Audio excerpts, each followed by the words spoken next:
Hello and welcome to Stop Now.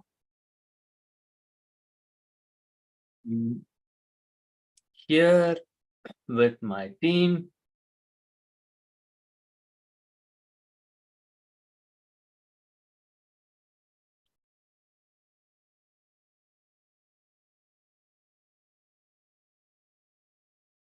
I was about to start.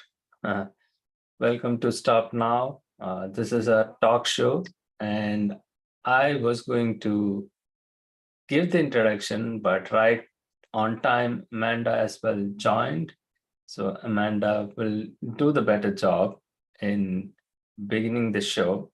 Amanda, are you there with us? We can't hear you. Can you hear me now? Yes. Okay, perfect.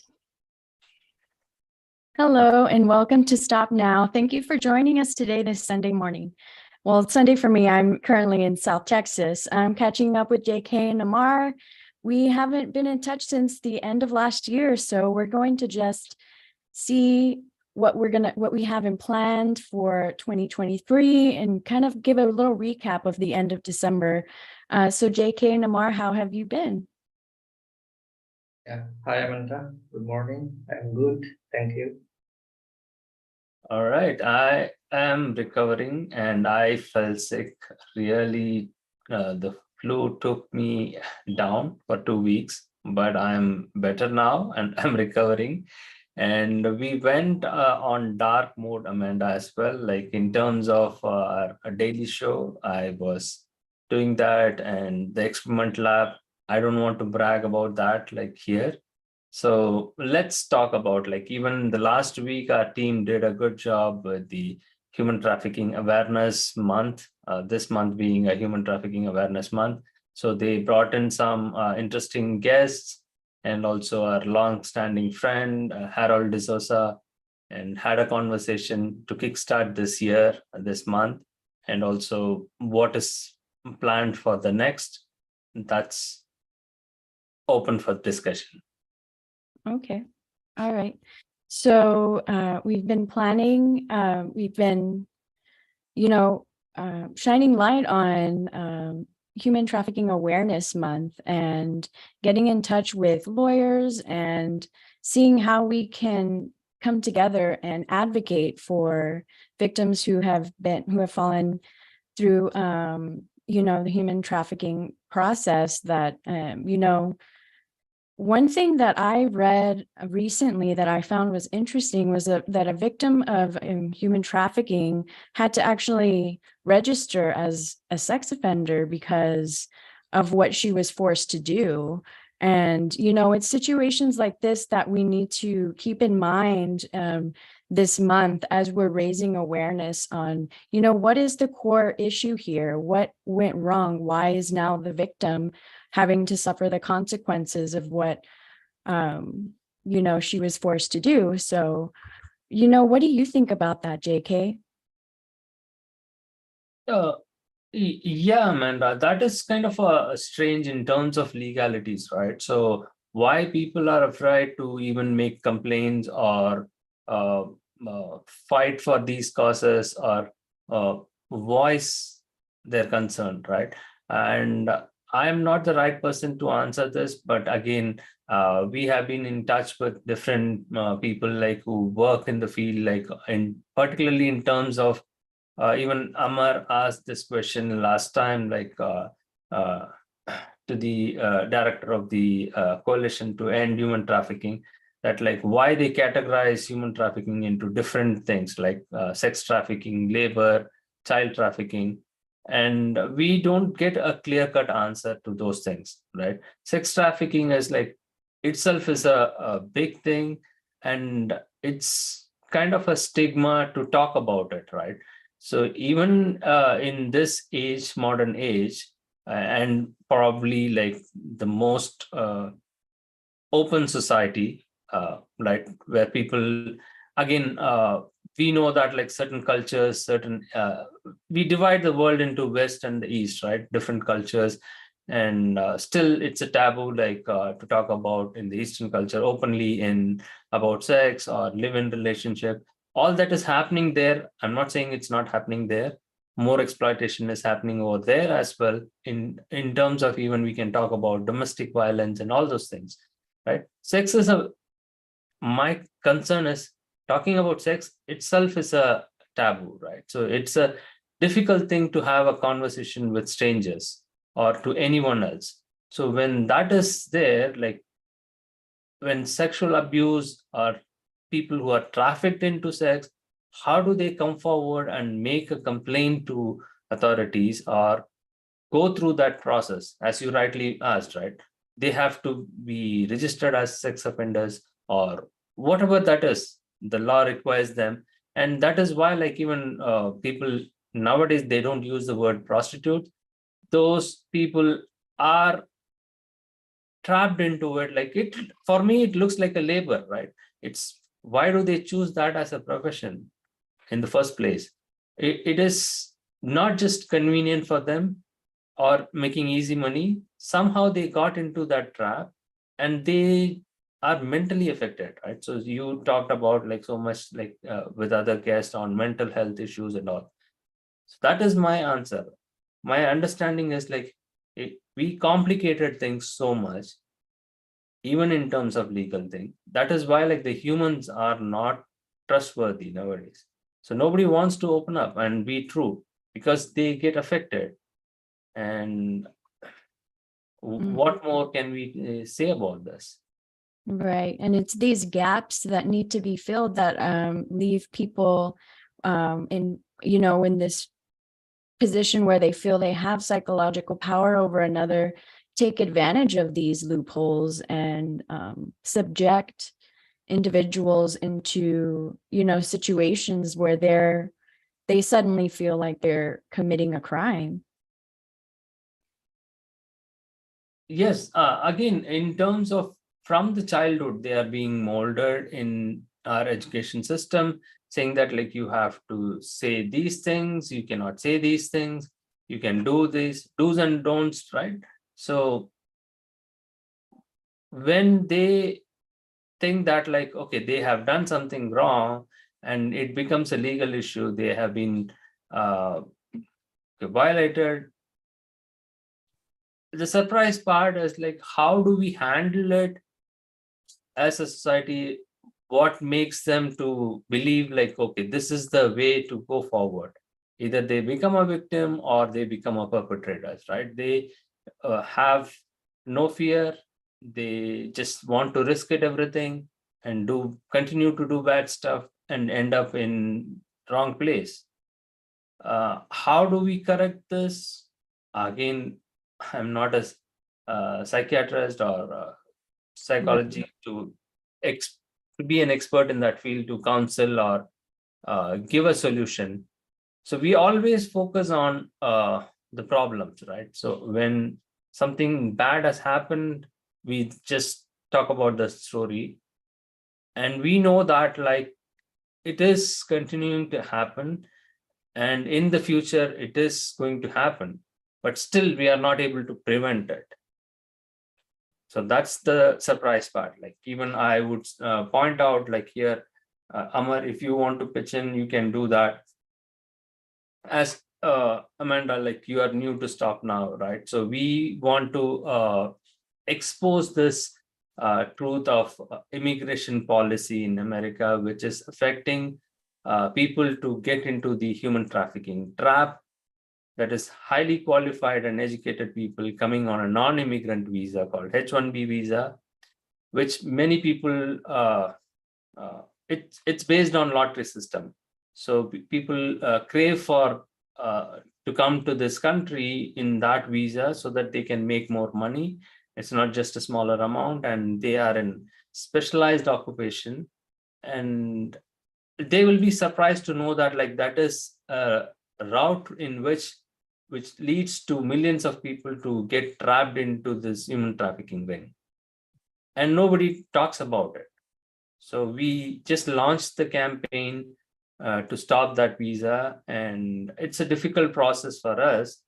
And as a culmination of it, we wanted to expose the corporate crimes, billion-dollar companies. And that's why like we launched this experiment lab. And we cannot do that like unless we talk to everybody in that process on a daily basis. So that was the reason we launched the daily show. And Amar knows that like he was part of our team, and a couple of members who are behind the scene, they don't want to come in front of the camera. They don't want to expose themselves because they are like kind of undercover cop. And they have been working with big banks, right? I don't know whether I can name it, but I don't have any fear. So I just named everything in the public domain, saying it is Bank of America, Citibank, Wells Fargo, all big banks we targeted. And we created a fake profile and we were able to infiltrate into those organizations. And we were successfully work on those projects for 3 months.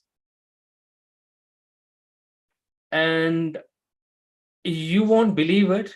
It's a real story, right? We are not making it up and we are not faking anything here, except for the profile and the resume of the person is fake, but the identity of the persons are real. Right. It could be real. Yeah. So our teammates were working on those projects since it was remote. Nowadays, like everybody was like on the Zoom calls and doing work from home. They were not able to track the who was doing the work, but still the victim story is this. So he has worked for, he told the story, we didn't believe it. So in our experiment, when we did the same thing happened, and it is getting proven, right? I can even show that, like, it's not just like I'm just telling a story here just for the sake of saying this is happening here. So this is our channel, and obviously we had to go dark mode in this. And you can see like Citibank, MetLife, Bank of America, every other project, live thing, we have captured it. We just want to create an evidence so that nobody says like, okay, you are just bluffing, you are making this up. It cannot happen. But we did that just to prove that this is continuing to happen and nobody can do anything about it. We just made a complaint to all the authorities who has to take action. And we are still waiting and hoping that something will happen. The beauty here, Amanda, we did work for 4 months almost, like, right, Amar? Correct me if I'm wrong. Yeah, For almost from September, October, November, December, now it's the month of January. He didn't get paid. Can you believe that? Like for 4 months, he has not been paid. And it's a big amount. Like he is a project manager, senior person in the bank, working in the bank's projects, handling billions of dollars and very sensitive data of all the clients. Still, that is happening. That candidate has not been paid for 4 months. And we escalated it to their managers, but they are helpless. They can't do anything. They just said like, okay, you reach this person, you contact the contract resource manager, vendor manager, this, that, and all. And the whole drama is happening. No other human being is concerned. Like, Amanda, come on, right? If you are going to make a complaint to me about Amar or anybody else, like in Stop Now, right, we will immediately stop whatever we are doing and we will try to find out like a solution to it. What is the problem, right? So that human to human care is not happening in the corporate world. You just make a complaint saying that like I have not been paid for the last 4 months, and they just don't give a damn. Oh, what's the big deal? Okay, you're not paid, so it's not my problem. You figure it out. Whoever is your contractor, whoever is your employer, they have to pay you. I can't do anything. So this is the world we are living in with. That's true. Yeah, I can do one thing here, that I handled a US citizen's profile. And when I talked with one of the manager of a big company in USA, and she did not understand that I am not US citizen. And even my accent, he did not understand. I talked with her more than 15 minutes, but he did not understand that I am not the real person. My accent is not the he was like a US citizen. He did not understand. Mhm. So where there aren't systems in place when this happen, when basic understandings don't happen, when complaints go in one ear out the other, there seems to be no consequence to that. So it's easier for individuals to just look the other way. And you're right, that is the world that we live in, and people have just become accustomed to it. When we need to really shine light on the right path, how should these systems be operating? What are examples of, appropriate behavior, things of that nature, I think will help propel this campaign moving forward also. Yeah, absolutely. Again, these are the questions that comes to my mind. Again, how to protect the victims from law, from the legal system. That is my concern. Because legal itself, as you pointed it out, the right question is, the problem is legal system. That is what is threatening people not to make complaints. They just simply say, like, if you see something like report it. Why should I report it? Because the legal system is not proper. When I am going to be in trouble, if I am going to handle that on my own, I'll be better off. If I report it, I get into more trouble. And there should, be something in place where if you don't report it, you get in trouble, like is often seen in institutions when in regards to, sexual abuse between two employers. If you don't report it, you could get fired. And why isn't something like that set up in the legal system? Is it because nobody talks about it enough? What do we have to do to get it set into place? I mean, the legal system isn't set in stone. It's evolving and changing all the time, I would hope, as the world shifts, and especially now that things are happening virtually, we have to make an upgrade in the legal system. So who do we talk to? Yes, so you are right on that.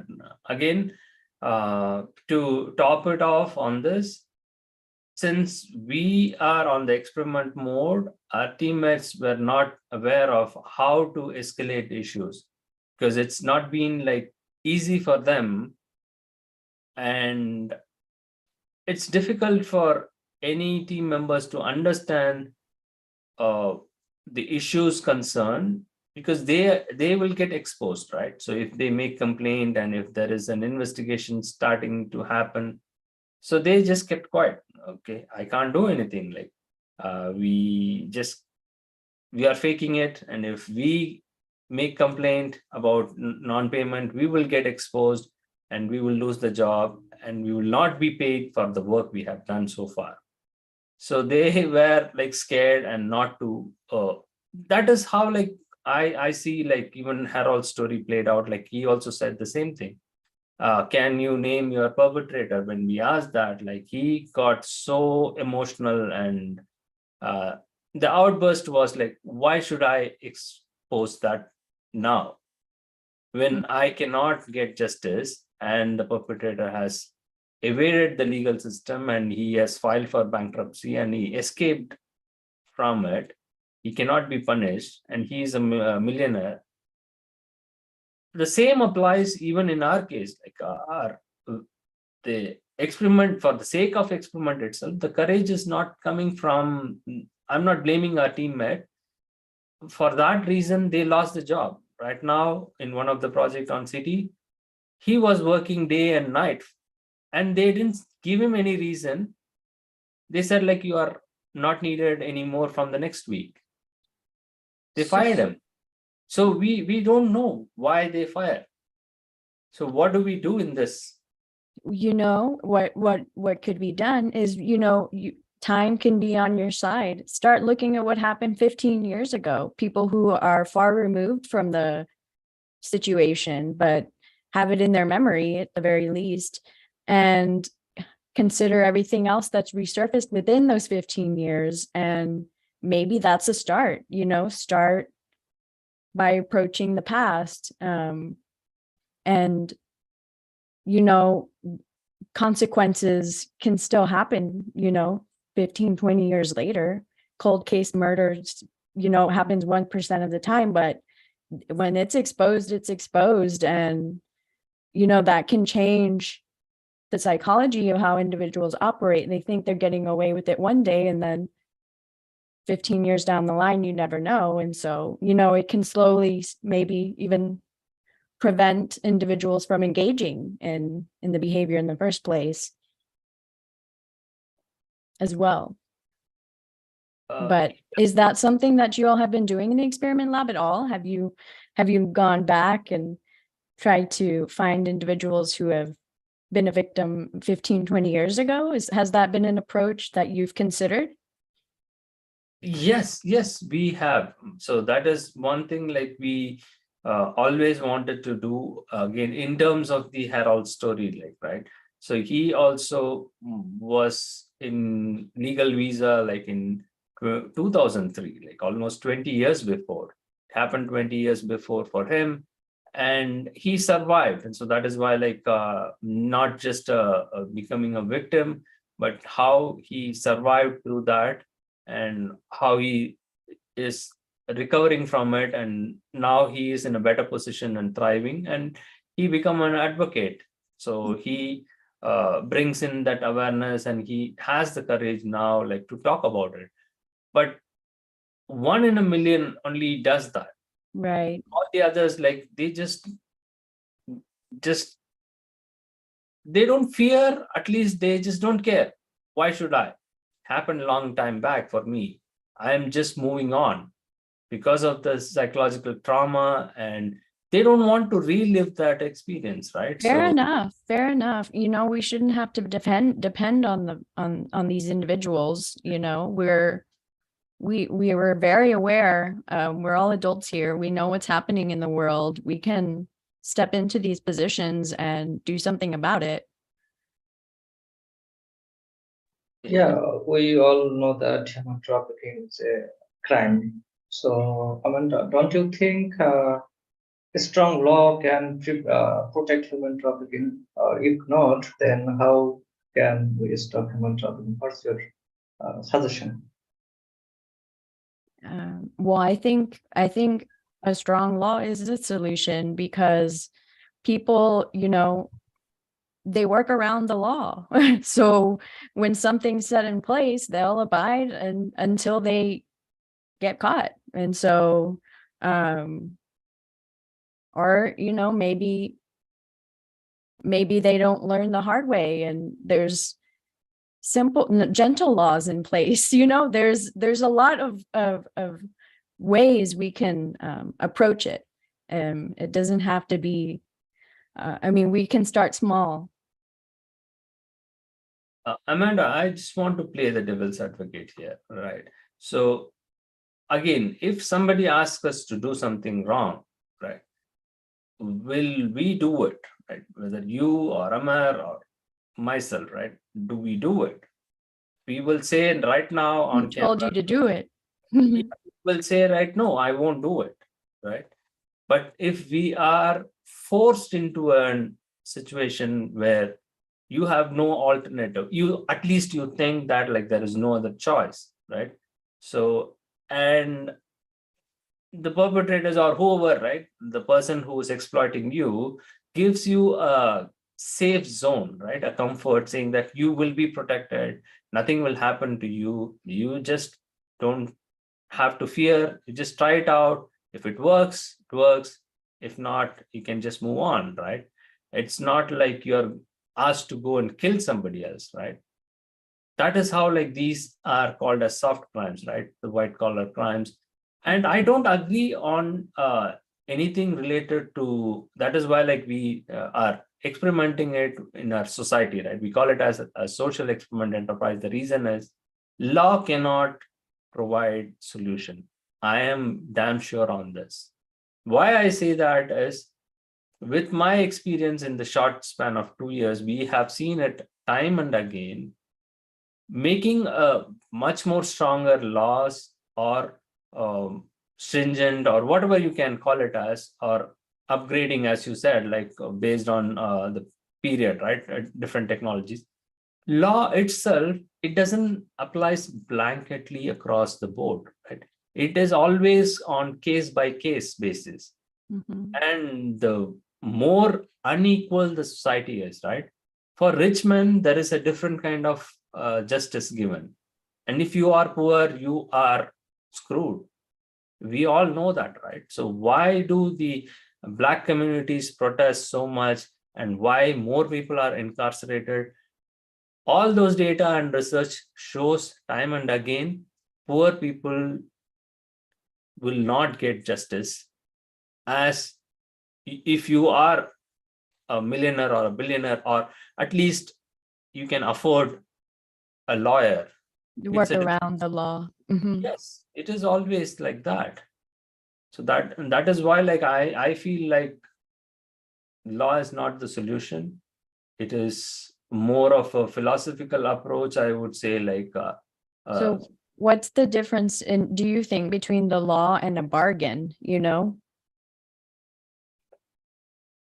I mean, I hate that phrase survival of the fittest, but still it is like, whether you, even if you are weak or you don't have that power, you have to find a way to escape.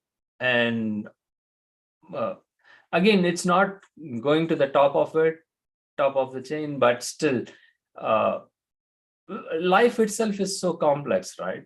So how do we find our happiness in it, and how do we survive in this game till we die, is what matters, right? So the choices we make,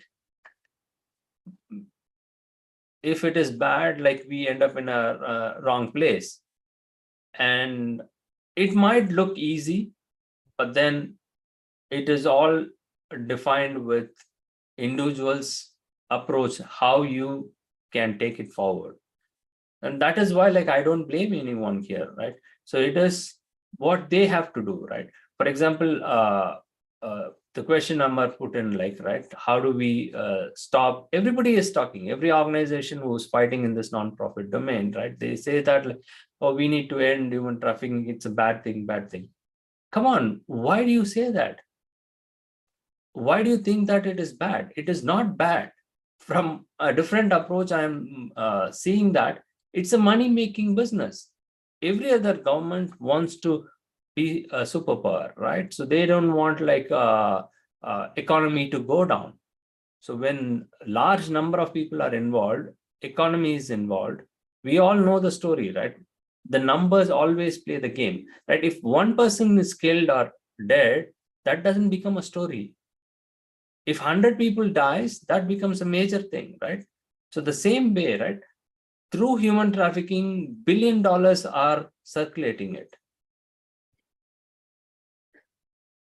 Don't Okay. you? So- Amanda, again, we can talk for hours on this and debate on this, but thought for the day, right? For us, like, to conclude this session.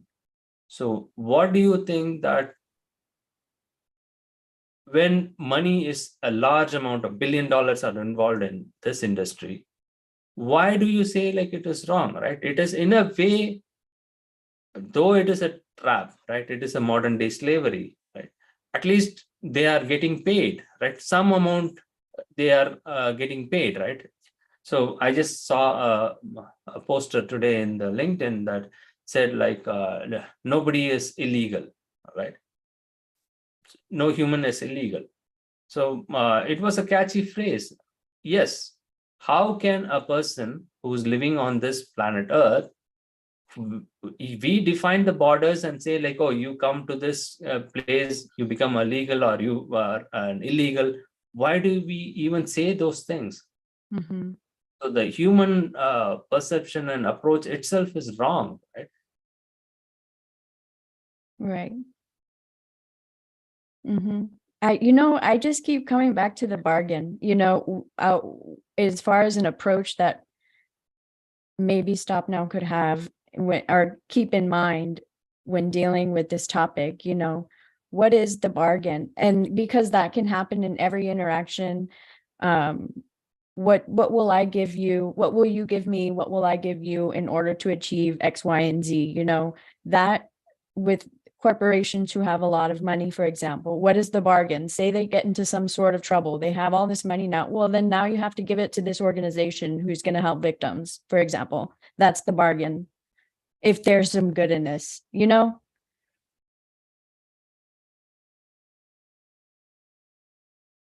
But anyway. Yes, right. So you are taking that approach, right? So I was under the assumption you are saying that like, what is the, it's kind of a barter system, right? You give me something, I'll give you something, right? Kind of exchanging between.